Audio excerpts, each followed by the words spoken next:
What are your thoughts on think and respond rather than respond and think? Yeah. कई बार हम react करने से पहले सोच लेते हैं और कई बार हम रिएक्ट करने के बाद सोचते हैं कि मुझे ऐसा सोचना नहीं चाहिए था या ऐसा करना नहीं चाहिए था। तो आध्यात्म हमें सिखाता है कि सोचकर बोलना नहीं, सोचकर करना नहीं, सोचकर सोचो कि क्या ये बात सोचने लायक है। अगर आपने सोचकर सोच लिया तो फिर आपको सोचकर बोलने और करने की ज़रूरत नहीं पड़ेगी, क्योंकि आपने थॉट राइट क्रिएट कर ली है। सो वंस आप राइट थॉट्स क्रिएट करते जाएं तो फिर आपके शब्द, आपके व्यवहार, आपका रिस्पॉन्स वो तो ऑटोमेटिकली सही होता ही जाएगा।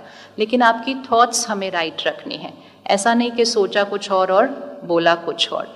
तो अगर हम रिएक्ट करने के बाद सोचते हैं तो वो तो सिर्फ रिग्रेट और गिल्ट ही क्रिएट करता है।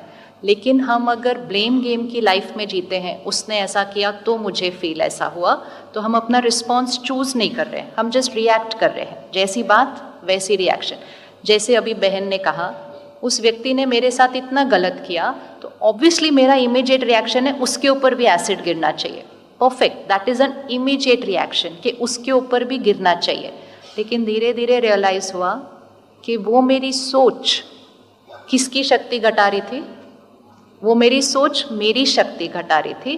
तो उन्होंने अपने सोच को ही चेंज कर दिया कि मुझे उस व्यक्ति के बारे में सोचना ही नहीं है। तो यहाँ से उन्होंने उसको रिलीज़ किया। इसी को क्षमा कहते हैं। क्षमा डजंट मीन कि उस व्यक्ति के साथ लीगल एक्शन नहीं होना चाहिए। क्षमा doesn't mean that the law of the country should not take care. क्षमा ओनली मीन्स मुझे उनको अपने यहाँ पर पकड़ के रखना नहीं है।